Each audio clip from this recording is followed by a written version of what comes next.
Bismillah, alhamdulillah, wassalatu wassalam ala rasulillah, amma ba'd. Busco ayuda en el nombre de Allah, el clemente, el misericordioso. Que el amor y la protección de Allah sean con el último de los profetas. Hoy queremos hablar de un aspecto, de varios aspectos relacionados a la ruqya, es decir, a cómo curarse de la forma correcta a través del Corán, a través del Sagrado Corán. Y este es uno de los tantos milagros y maravillas del libro sagrado de Allah subhanahu wa ta'ala, del último libro sagrado que Allah reveló, ya que sus beneficios son innumerables, es una fuente inagotable de beneficios, es decir, el Sagrado Corán. Y hoy queremos detenernos en uno de esos maravillosos y asombrosos beneficios del Corán, que es la cura, es decir, que tiene el efecto de curar. Y para ello queremos partir de una ley que es fundamental en este tema, y es la ley que dice en árabe: وَنُنَزِّلُ مِنَ الْقُرْآنِ مَا هُوَ شِفَاءٌ وَرَحْمَةٌ لِلْمُؤْمِنِينَ. En español, dice Allah en el Corán: revelé este Corán como cura y misericordia para los creyentes. Por tanto, Allah nos dice que Él reveló este Corán. Entre sus objetivos y sus beneficios es que es cura y rahma, misericordia para los creyentes. Y cuando hablamos de la cura, nos surge una pregunta. Y a lo largo de esta charla, iremos respondiendo a varias preguntas que nos vayan surgiendo a modo de beneficio, para así extraer más beneficios en forma de preguntas y de esta forma hacer la charla más didáctica. Entonces, la primera pregunta que nos surge es ¿de qué cura el Corán? ¿Es cura para qué? ¿Para qué cosas es cura el Corán? Y los sabios nos dicen que para dos cosas, para dos asuntos, es cura el Corán. El primer asunto es es cura para todas las ideologías, creencias y pensamientos perjudiciales y nocivos para la persona.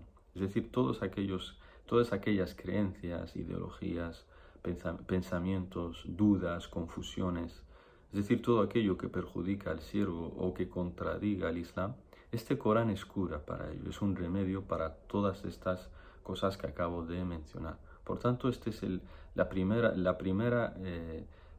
cura del Corán, es decir, aquello que cura el Sagrado Corán. Y el segundo asunto que cura el Sagrado Corán, es decir, las enfermedades. Por tanto, tenemos dos asuntos que cura el Corán. La primera, es decir, las creencias, pensamientos, confusiones, dudas, ideologías nocivas y que contradigan el Islam. El Corán es cura. Todo aquel que sienta algo de estas creencias o ideologías nocivas y contraproducentes, si lee el Corán con la intención de conocer la guía, el camino recto, sin duda que le va a ayudar a curarse. Y el segundo asunto son las enfermedades. Y vamos a mencionar más adelante qué tipo de enfermedades cura el Corán. Por tanto, estas son los dos grandes bloques, por decirlo de alguna forma, que cura el Corán.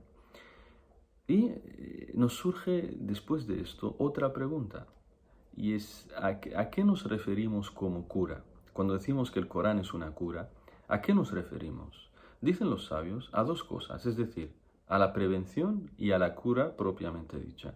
Es decir, el Corán nos previene, es bueno para prevenirnos de cualquier enfermedad, es decir, nos protege y nos cuida de futuras enfermedades.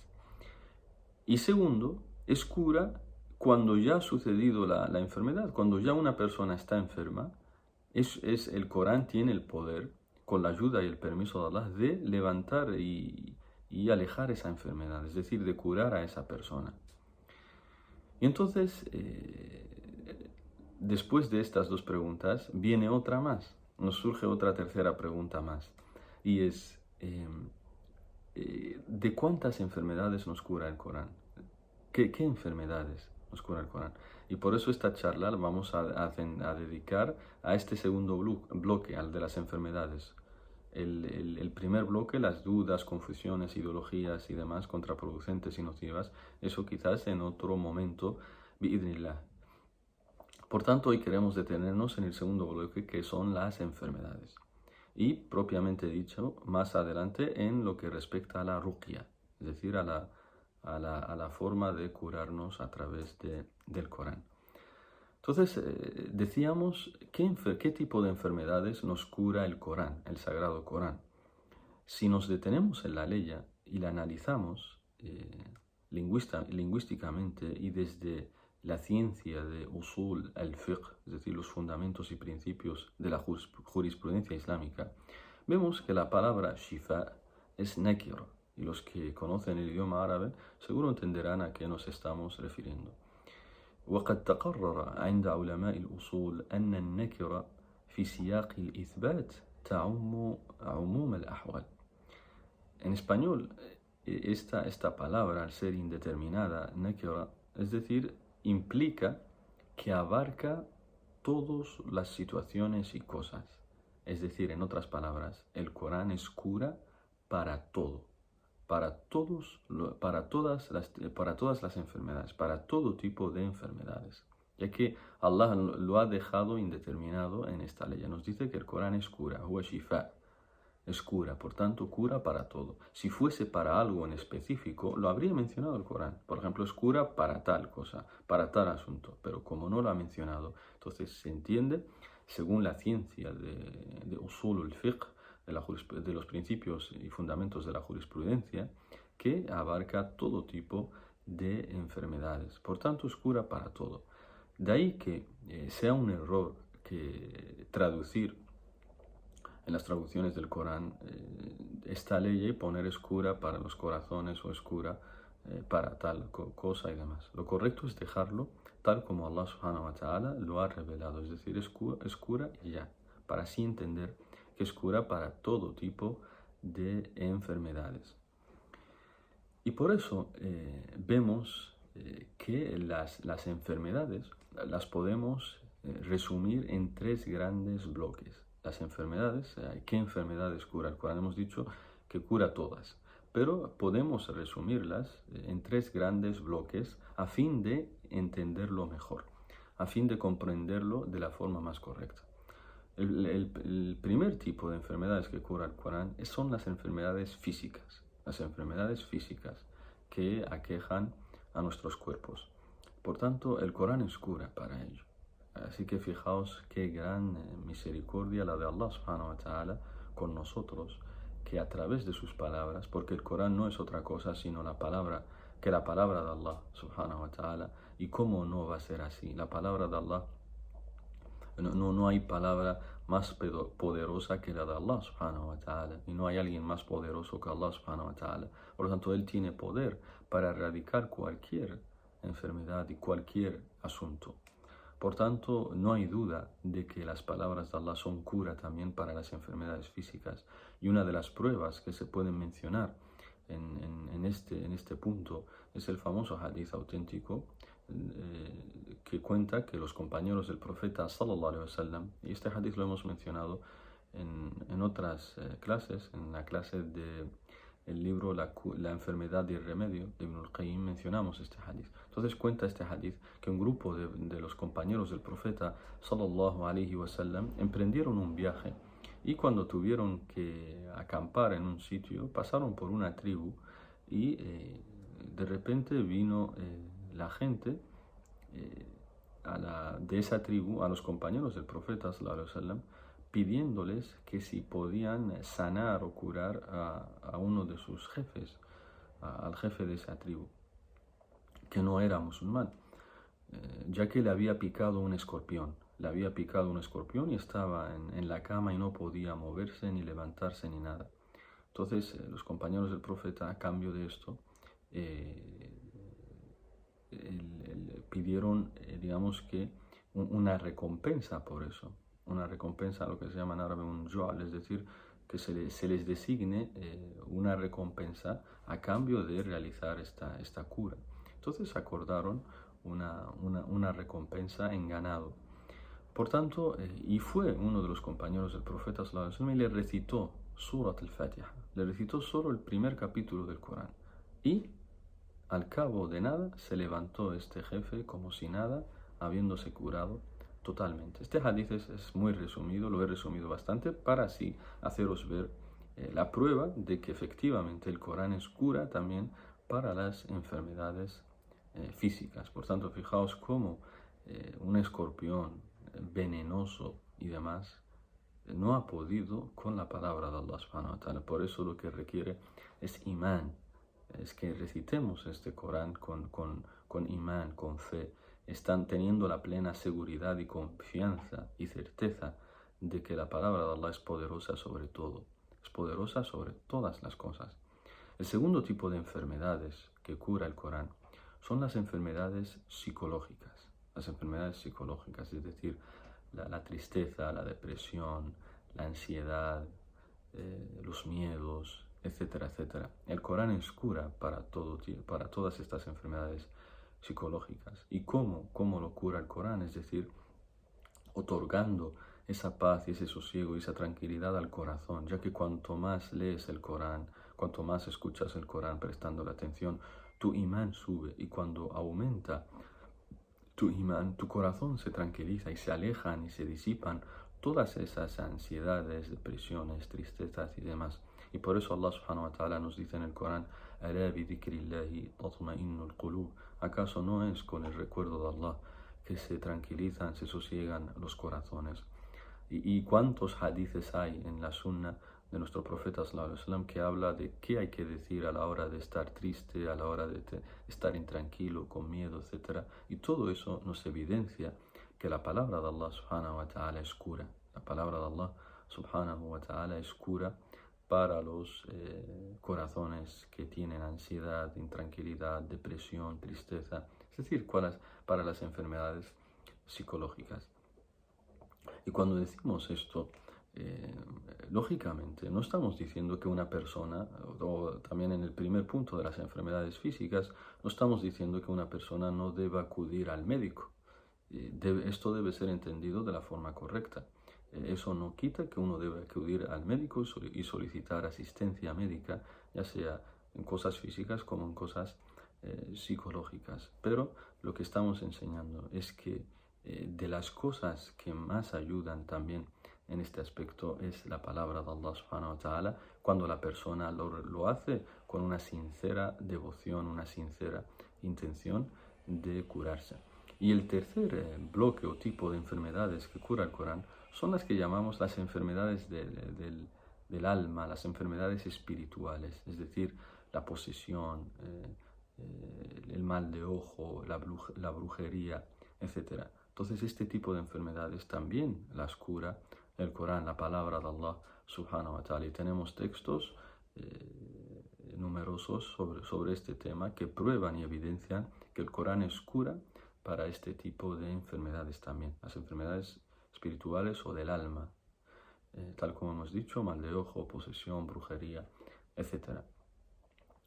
Y llegados a este punto, hermanos y hermanas, queremos saber también otro aspecto importante que debemos tener en cuenta, y es cómo podemos conseguir que el Corán nos cure. Es decir, cuál es la metodología, el método correcto para que el Corán nos cure, para que efectivamente tengamos ese efecto curativo del Sagrado Corán, de las palabras de Allah subhanahu wa ta'ala. ¿Acaso basta con, por ejemplo, como hacen algunas personas ignorantes, por ejemplo, cuando le duele alguna parte del cuerpo, coge el Sagrado Corán y lo pone en esa parte del cuerpo? Por ejemplo, le duele el pecho, coge el Corán y lo pone aquí en el pecho y piensa que le va a curar así.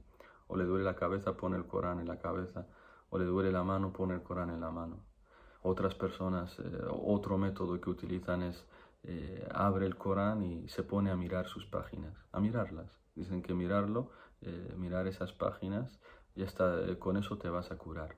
Otras personas que hacen para protegerse de enfermedades, de mal de ojo, brujería o de cualquier enfermedad, lo cuelgan en sus automóviles, en sus coches, en sus autos, supuestamente para protegerse, o lo cuelgan en los salones de sus casas o en sus casas, en sus habitaciones. Todo esto no es propio del Islam.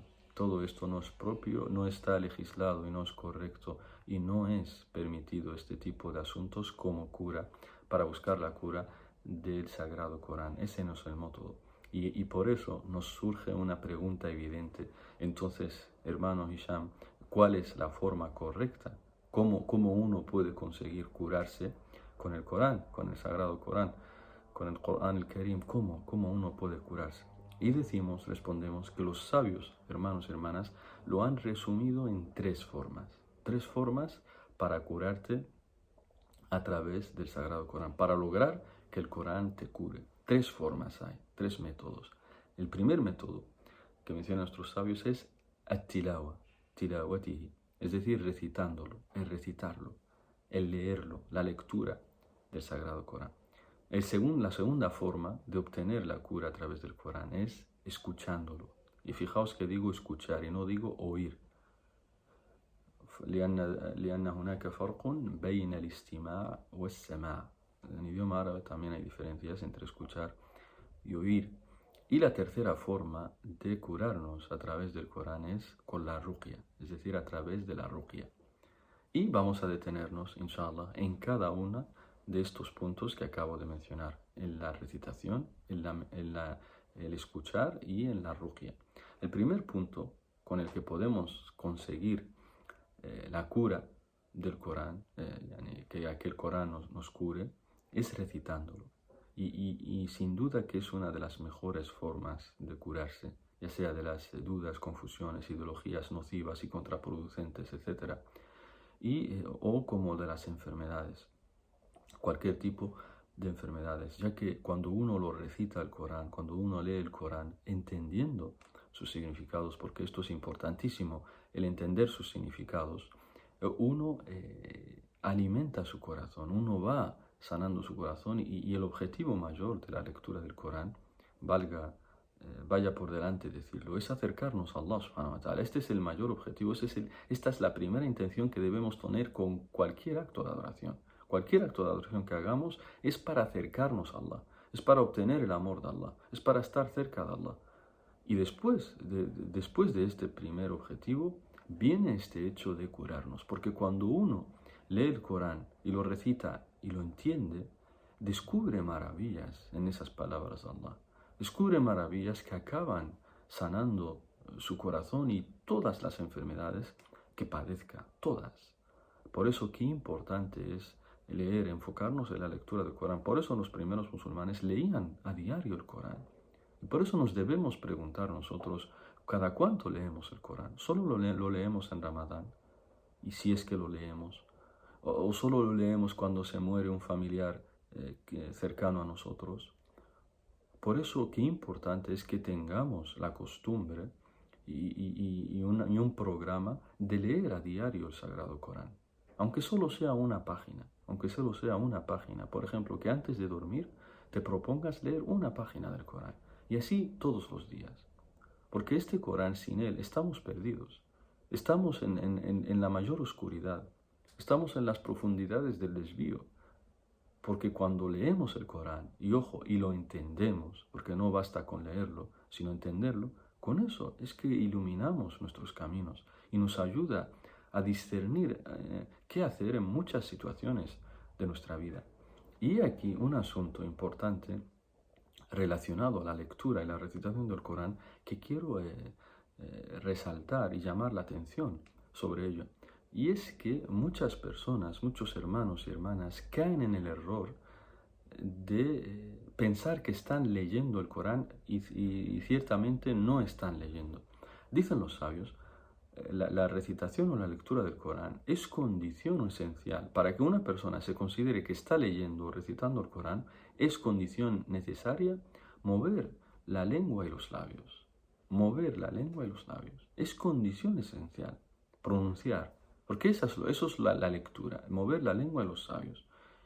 En esto hay consenso entre todos los sabios. Y otro grupo de sabios añade más, y además de esto, de mover la lengua y los labios, tienes que escucharte a ti, mínimo tienes que escucharte a ti. Cuando estés recitando, mínimo tienes que escucharte a ti, para que sea considerado que estás leyendo el Sagrado Corán. Por tanto, con esto entendemos que eso que hacen muchos hermanos y hermanas de mirar el Corán, abrir el Corán y mirarlo y leerlo con la mente, es decir, no mueven su lengua ni sus labios, estos no están leyendo el Corán.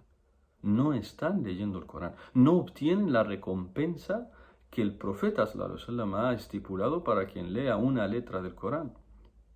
Cada vez que nosotros leemos una letra del Corán, obtenemos recompensa por ello. Pero aquellos que leen con la mente no están leyendo realmente, no están recitando el Corán. Para que sea condición esencial, para que se te considere que estás leyendo, y necesariamente tienes que mover la lengua y los labios. Y como dije, lo más correcto es que te escuches, que haya un sonido, que te escuches también a ti a la hora de recitar. Por tanto, tengamos en cuenta este error y no caigamos en ello. El segundo punto, la segunda forma con la que podemos curarnos con el Corán para que tenga ese efecto curativo en nosotros es el escucharlo, el istimá, el escucharlo. Y cuando digo escucharlo, tal como dice el propio verbo en español, el escuchar significa, es algo voluntario que implica poner atención en eso que estás escuchando, a diferencia de oír. Oír, ¿cuál es la diferencia entre escuchar y oír? El oír simplemente es percibir un sonido por el oído, nada más, involuntariamente. Pasas y ves que la gente está hablando y demás, y ese sonido, ese habla, llega a tus oídos, ya está. Pero el escuchar no, el escuchar es voluntariamente tú pones la intención y te centras en aquello que quieres escuchar.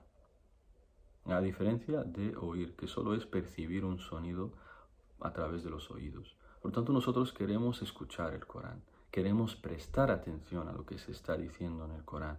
Queremos reflexionar en aquello que está diciendo el Corán, porque de esta forma se nos sube, se eleva y aumenta nuestra fe, nuestro imán. A diferencia de quienes oyen, los que oyen no están beneficiándose con eso que están oyendo, ya que no están escuchando, sino que están oyendo. Por ejemplo, y los sabios han advertido de esto, por ejemplo, en muchos mercados o grandes o complejos de varias tiendas, ves que encienden el Corán, muchos comerciantes encienden el Corán ahí de fondo y ellos están vendiendo, comprando, toma esto, y no le están prestando atención. Estas personas no están escuchando el Corán. Esa no es la forma correcta que ha establecido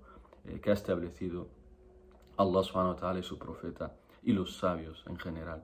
Nosotros, si queremos que ese Corán tenga efecto en nosotros, tenemos que prestarle atención, tenemos que poner esa atención, el escucharlo de verdad, el sentarnos y escucharlo de verdad, a diferencia de quien está ocupado con miles de cosas, hablando con otros, vendiendo esto, lo otro, y el Corán ahí está de fondo. El Corán ahí no te está beneficiando, no te está beneficiando. No estás obteniendo ese efecto que buscas, hermano y hermana. Y la tercera forma de curarnos en el Corán, es en el que quiero detenerme un poquito más, es la ruqya. La ruqya.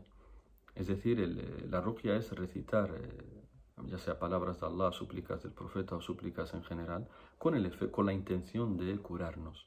Con la intención de curarnos. Y la ruqya, hermanos, hermanas, como dije al inicio, es una de las grandes maravillas y milagros y efectos poderosos del Corán. Y es como a través de unas palabras, y no son cualquier palabra, son las palabras de Allah subhanahu wa ta'ala, como a través de unas palabras uno puede obtener la cura para todo aquello de lo que se aqueja y de lo que siente y demás.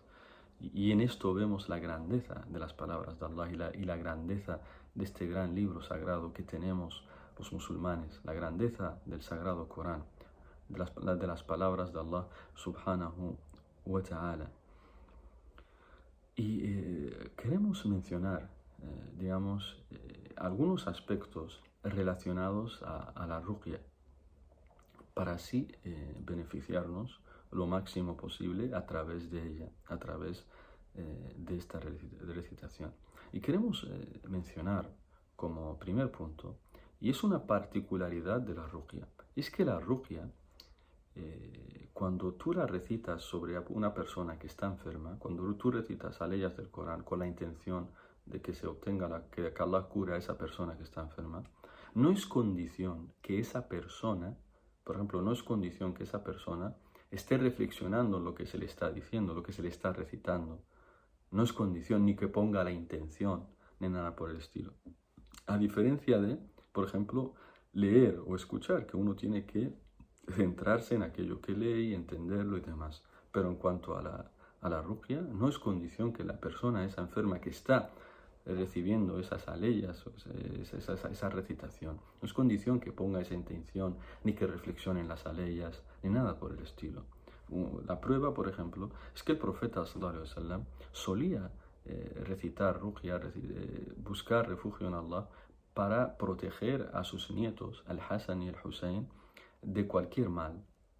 Por eso, y ellos eran niños, y un niño no tiene una intención de ponerse a recapacitar en los significados del Corán, o de que se le está recitando el Corán, de que tiene que prestar atención a lo que se le está recitando. Es un niño, pero el profeta, él, al ser adulto y maduro, él sí podía recitarlo. Con esto obtenemos y aprendemos, tal como mencionan nuestros sabios, que no es condición que el que recibe esas aleyas ponga esa intención y reflexione en sus significados, ya que los niños no pueden hacer eso, y aún así el profeta sallallahu alaihi wasallam lo hizo y pidió por ellos la protección,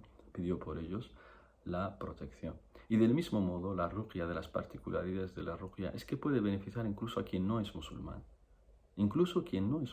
Así que fijaos, incluso si no es musulmán, y la prueba es el hadith que mencioné antes, ese jefe de esa tribu que picó un escorpión no era musulmán, y aún así, para que veáis lo poderosas que son las palabras de Allah, que no hay nada, ninguna barrera que se interponga en su camino, pueden curar todo, pero como dije, una de las condiciones importantes es el que recita, tiene que tener una fe muy elevada, una confianza en Allah grande, una certeza de todo, una sincera devoción en eso, para así obtener la cura a través de esta ruqya,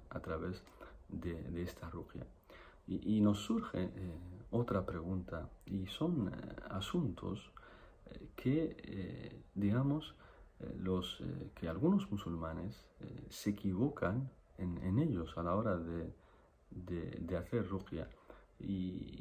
Pero antes de ello, antes de mencionar estos asuntos, viene bien, porque es una pregunta que nos surge ahora, es ¿y cómo uno, qué formas, cuál es la forma correcta de hacer ruqya? ¿Cómo hay que hacer ruqya? Es decir, esta recitación. ¿Cómo se hace?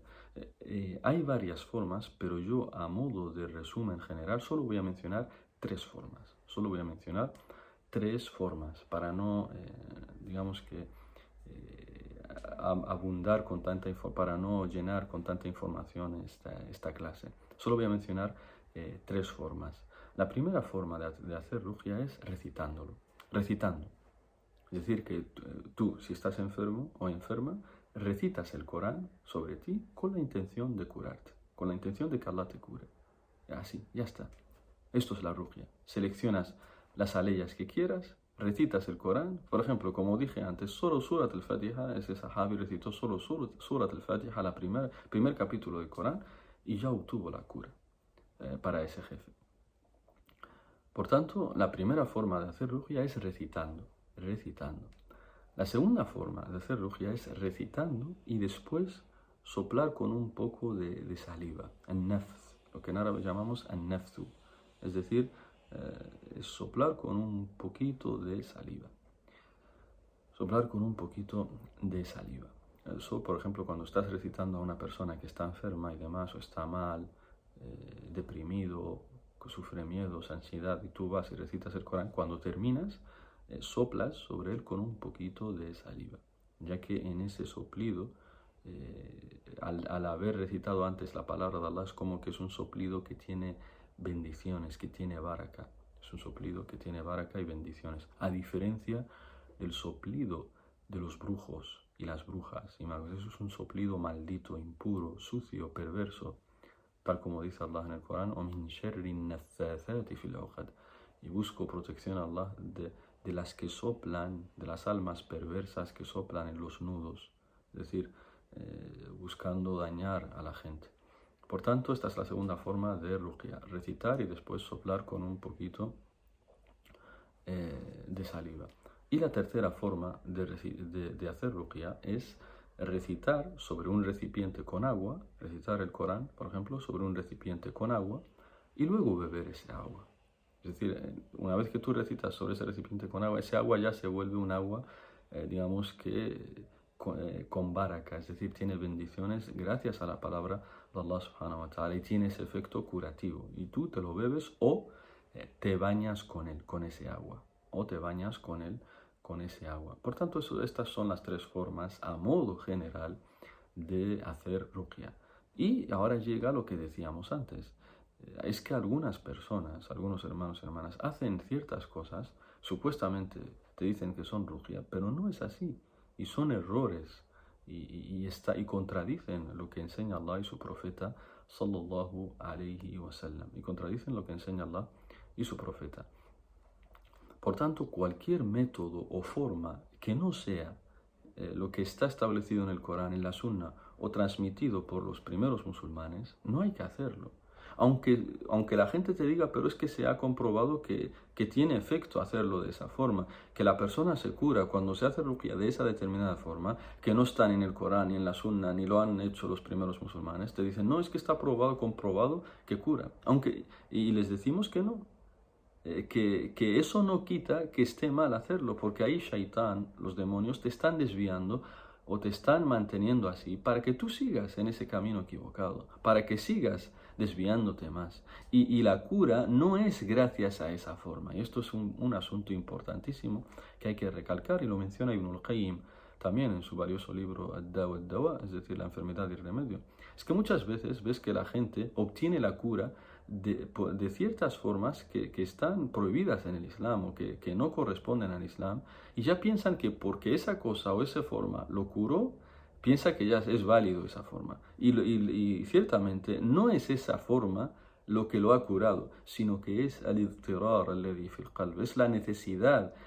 Coincidió que tú estabas en una necesidad muy grande, estabas necesitado de Allah subhanahu wa ta'ala y pedías y buscabas auxilio en Allah y Allah te curó, pero no es por haber hecho esa forma equivocada. Por ejemplo, por mencionar un ejemplo, algunas personas van a las tumbas y piden a esos muertos que los curen. Supuestamente es un santo, lo que sea, y le piden. Y algunos obtienen la cura y se curan, pero no eso es shirk lo que han hecho. El pedir a otro que no es Allah, a una persona que está muerta, eso es shirk, es el peor de los pecados. Allah ha prohibido la entrada al paraíso a quien adore a otro que no sea Allah subhanahu wa ta'ala. Por tanto, vemos que estos te dicen, pero yo me he curado, hermano. Yo me he curado. He ido a pedirle a la tumba o al santo fulano y yo me he curado. Y le decimos, no te has curado no te has curado porque esa persona, ese muerto fue quien te curó, ni por hacer eso es lo que te ha curado, no. Lo que te ha curado es que tú estabas en una situación de necesidad y ha coincidido que esa situación de necesidad estaba en ese momento y Allah te ha respondido. Y Allah te ha respondido. Dice Allah en el Corán, أَمَّنْ يُجِيبُ الْمُضْطَرَّ إِذَا دَعَاهُ. ¿Acaso no es Allah quien responde al afligido cuando le suplica? Por tanto, Allah responde a cualquier persona que está en necesidad y afligida. Incluso si no es musulmana, Allah le responde sus súplicas. Y Allah nos relata en el Corán varias veces cómo gente que no es musulmana, politeísta, que cuando están en sus barcos y de repente empiezan a soplar los vientos y demás, y temen morir, empiezan a suplicar con toda sinceridad a Allah subhanahu wa ta'ala. Y Allah dice, y Allah los salva. Allah responde sus súplicas. ¿Pero acaso ha respondido sus súplicas porque estaba bien adorar a otro con Allah o estaba bien ser politeísta? No, les ha respondido por esa necesidad que estaba, porque en ese momento se enfocaron sinceramente a Allah subhanahu wa ta'ala. Por tanto, no os equivoquéis, hermano y hermana, y penséis que por innovar cosas en la religión y pedir de forma que Allah prohíbe, que esa forma es buena y que eso es lo que te da la cura. No. La cura lo que te la da es tu necesidad de Allah subhanahu wa ta'ala. Y esos asuntos siguen estando prohibidos y uno tiene que alejarse de ellos y solo aferrarse a lo que Allah subhanahu wa ta'ala ha enseñado en el Corán y el profeta en la Sunna y lo que hicieron los primeros musulmanes.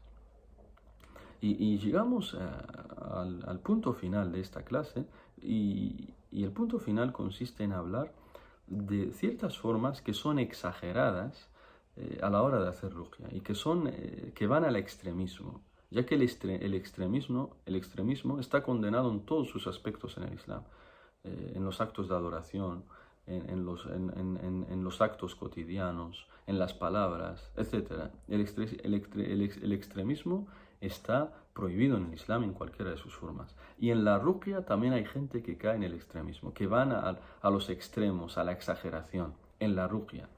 Como, por ejemplo, voy a mencionar solo ciertos ejemplos que cuentan los sabios. La primera forma de exagerar y que no es correcto en la ruqya es que ves que ciertas personas que son conocidas por hacer ruqya, cuando va una persona y se queja de que se siente mal y tal, ves que esta persona va al extremismo a la hora de diagnosticar lo que le pasa. Y empieza a decirle, tú tienes esto, tú tienes lo otro, tú tienes esto otro. Por ejemplo, una vez uno dice, tú tienes 99 jeans, tú estás poseído por 99 genios. 20 son de África, 30 son de Latinoamérica, 50 son de... Todo esto no, es parte, cuando hablamos de jinn y demás, eso es otro mundo. Esta persona no tiene la certeza de estas cosas que está diciendo, y está yendo al extremo, al extremismo, a la exageración, y esto no es correcto. No es correcto en el Islam. El profeta sallallahu alaihi wasallam, cuando le quisieron hacer brujería, ¿cómo supo él eso? Lo supo a través del ángel Jibril, que vino el ángel Jibril y le comentó todo esto. Por tanto, estas personas que se adentran a hablar con otros seres y demás y te dicen esto y les creen en todo, cuando la realidad es que son personas que tú no sabes si son de confianza o no. Te dicen, no, es que me lo ha contado el que está haciendo ruqya, te dice, no, es que yo he hablado con los genios y me lo han dicho. Bueno, ¿y tú sabes que ese genio te está diciendo la verdad? Porque tú no lo estás viendo, solo estás escuchando una voz. Tú sabes que ese genio es digno de confianza, lo has tratado. Si solo una persona que tú ves, una persona caminando por la calle y ves, tú no puedes decir si esa persona es digna de confianza o no. Y la estás viendo a esa persona y la ves completo. Y no sabes si es digna de confianza o no, si es una persona mentirosa o sincera. ¿Qué vamos a decir entonces de quienes hablan con solo voces? Y nosotros es bien sabido que entre los genios los hay perversos. Entre los shayatín nos desvían, nos quieren desviar. ¿Quién te dice a ti que te quieren el khair? Por tanto, tal como ha mencionado, en este punto en cuestión lo mencionó el gran sabio, el Sheikh al-Albani, rahimahullahu ta'ala. Por tanto, atención a estas cosas y no caigamos en estos extremismos y en estas exageraciones a la hora de hacer ruqya. Otra forma de caer en la exageración a la hora de hacer ruqya, en la que caen también muchos de estos que hacen ruqya, es la forma del tratamiento que te da. Por ejemplo, te dice, bueno, si te duele la cabeza, entonces tienes que recitar esta leya 34 veces. Si te duele el estómago, tienes que recitar esta otra leya 58 veces. Si te duele tal o si padeces de tal, tienes que hacer tal. Sin prueba alguna ni del Corán ni de la Sunna. Por tanto, atención, hermanos y hermanas, que no se engañen, que no se engañen. Y otra forma, también esta es gravísima, otra forma de ir a los extremismos es que muchos se hacen pasar porque están haciendo ruqya, en realidad son brujos. En realidad son brujos. Por tanto, tened mucho cuidado, porque quien vaya a un brujo, nosotros sabemos en el Islam y le crea lo que le dice, ciertamente ha descreído de lo que le fue revelado al profeta Muhammad sallallahu alayhi wa sallam. Ya que el ghaib, lo oculto, solo lo conoce Allah subhanahu wa ta'ala, y quien crea que hay otra persona que no sea Allah que conoce lo oculto, el ghaib, ciertamente esto es uno de los invalidantes del Islam. La persona, esto invalida su Islam si cae en estas cosas. Y otro ejemplo, otra forma de extremismo en este punto, y que ya se está saliendo de las manos a mucha gente, y es importante tenerlo en cuenta, y es que muchos toman esta ruqya como si fuera un negocio, como si fuera un negocio. Y andan poniendo con cantidades desorbitadas. Bueno, si te duele la cabeza nada más, entonces solo págame 10 euros o 20 euros, pero bueno, si te duele el estómago y no puedes caminar mucho, entonces págame 100, etcétera, etcétera. Y toman esto como un negocio.